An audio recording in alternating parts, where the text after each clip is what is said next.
The lake had always been a quiet sanctuary, tucked away behind a fringe of tall pines and wildflowers, where the hum of city life was a distant memory. I had driven past it countless times over the years, watching as developers and ambitious homeowners tried to carve it up, impose rules, and stamp their authority on the peaceful waters. When I finally had the means to buy property, it was the lake I set my sights on, a place that had called to me for decades. The closing paperwork felt surreal, the finality of owning it sinking in as I signed the last line. What I didn't anticipate was the storm that would come not from nature, but from the HOA that had long held dominion over the area. HOA Karen was infamous in the region. She prided herself on enforcing rules nobody fully understood and charging fees nobody ever agreed to.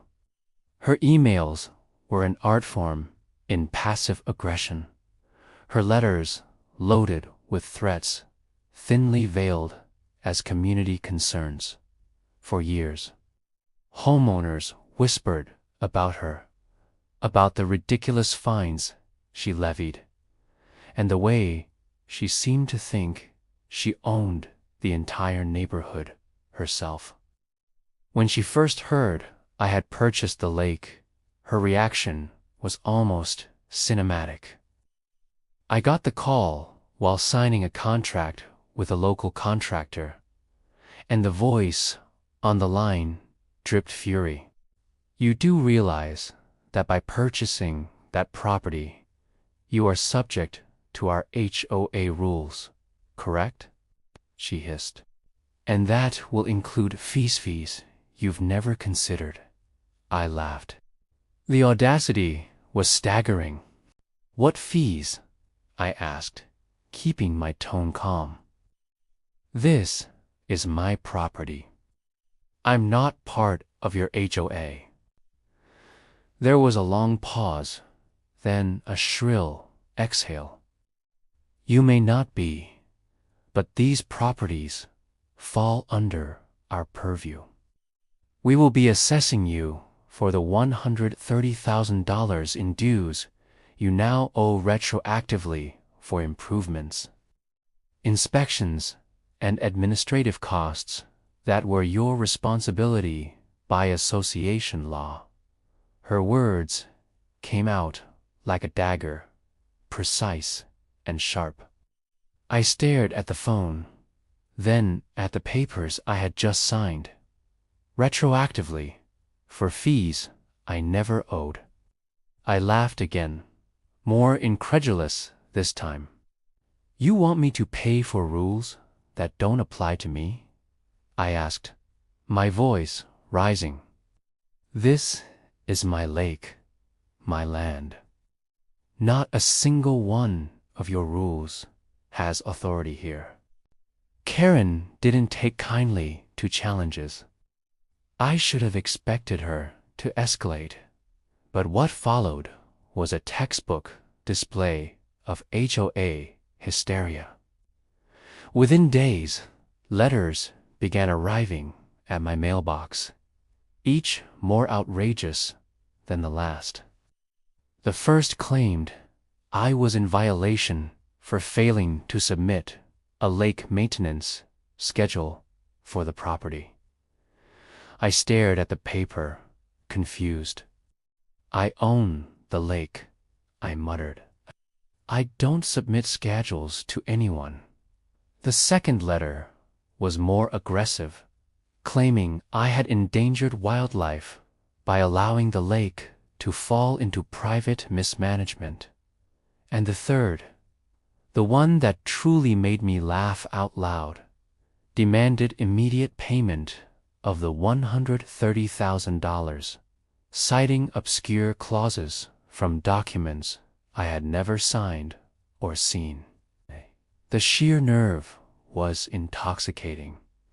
I had grown up in a family that valued land, freedom, and the principle that property owners should have sovereignty over their land.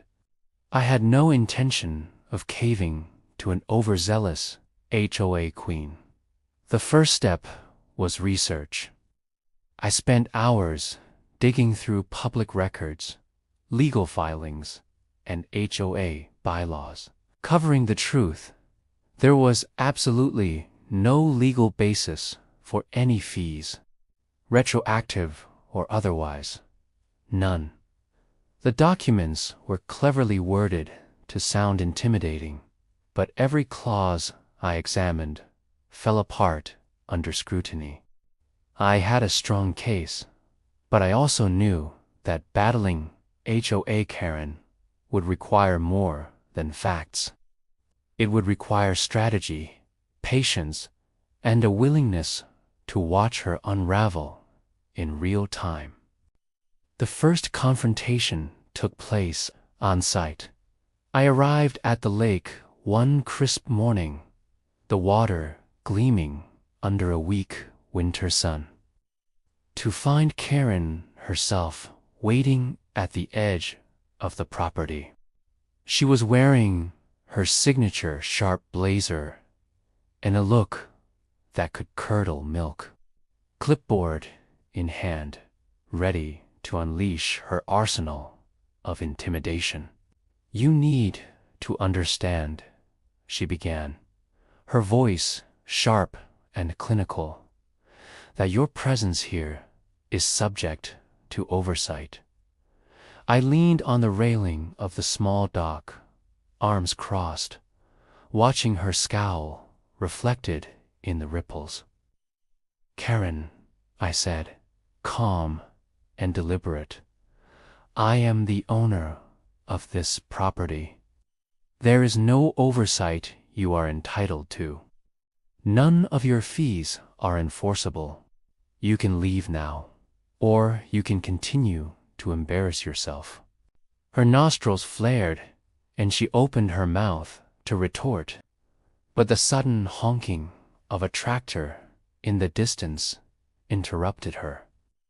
My contractor had arrived, and with him, a team of men ready to begin the work I had planned, repairing the dock, clearing invasive trees, and restoring the shoreline. Karen's face turned crimson. She shouted, pointing at us, "This is exactly why you cannot act independently. This illegal." My contractor waved dismissively. "We have permits. We have the owner's authorization." "You need to step back," Karen sputtered, clearly unprepared for people who weren't intimidated by her theatrics. Over the next few weeks, the war escalated. Karen unleashed a flurry of letters, threatening liens, legal action, and even attempting to pressure my bank. Every tactic she tried crumbled under scrutiny. Each time she sent a demand, I responded with legal documentation, proving that I owed her nothing. My attorneys were meticulous, their letters polite but firm, outlining in no uncertain terms that any attempt to collect the alleged $130,000 and that I reserved the right to pursue damages. Karen was unaccustomed to resistance. Her power relied on fear, and I was neither afraid nor cowed. Then came the moment I realized just how far she would go. One morning, as I arrived at the lake to check on progress, I found a notice tacked to the gate. Unauthorized access to HOA-controlled waters immediate, cease and desist. I stared at it incredulous. There were no HOA-controlled waters. There was only my lake. And yet, here was Karen, attempting to assert control over something that belonged entirely to me. I took a deep breath and smiled. It was time for the next phase of strategy. One organized a public hearing with the county, inviting other residents, media, and officials to witness the absurdity of Karen's claims. I presented every document, deeds, surveys, property records, and legal statutes that confirmed the lake was mine in its entirety. Karen appeared, flustered and defensive, trying to argue technicalities and misquoting laws she barely understood. By the end of the meeting, the officials were politely but firmly siding with me. The county clarified that I was under no obligation to pay fees or adhere to the HOA's fabricated claims. The letters she had sent were officially deemed invalid, but Karen was not one to surrender quietly. After the county meeting, she attempted a public smear campaign, contacting neighbors and spreading rumors that I had somehow tricked the system to avoid responsibilities. It was petty, ridiculous, and transparent. I responded with a combination of diplomacy and subtle intimidation. I organized community cleanups, hosted educational seminars about local environmental stewardship, and invited neighbors to see the lake for themselves. I cultivated goodwill in the community while Karen spiraled further into frustration. She began making mistakes, sending out letters to the wrong addresses, misquoting regulations in public forums, and even attempting to threaten other residents who supported me. Her credibility crumbled almost visibly. By the time spring arrived, the lake had been restored. The shoreline was pristine, the docks repaired, and the water glimmered under the sun as fish darted lazily beneath the surface. I had spent months managing legal battles, community outreach, and property restoration. But the sense of triumph was undeniable. Karen's influence had been exposed as hollow, her threats empty. Finally, she sent one last letter, an unhinged tirade demanding compliance and payment. I held it up, read it aloud for my team, and then, for the first time, laughed without restraint. The final blow came not through legal maneuvering, but through optics. I invited a local news crew to cover the lake and its restoration. They filmed interviews with neighbors, environmental experts, and even some of Karen's own constituents who candidly admitted her overreach and irrational behavior. When the segment aired, her reputation suffered irreparable damage. Emails to the HOA went unanswered, and phone calls went straight to voicemail. Karen's fury had no outlet. She had lost control entirely. The aftermath was quieter than expected. I had spent nearly half a year fending off letters, threats, and petty harassment, but my lake was, finally, mine in peace. Friends visited from out of town, kids learned to fish in the shallows, and the water reflected the sky like a mirror. I could finally sit on the dock with a cup of coffee, watching the sunrise, knowing that Karen's empire of intimidation had crumbled under the weight of truth, persistence, and ownership. There were no more letters, no more threats, no more imagined fees. I had stood my ground, fought for what was mine, and emerged victorious. Owning the lake had been about more than property.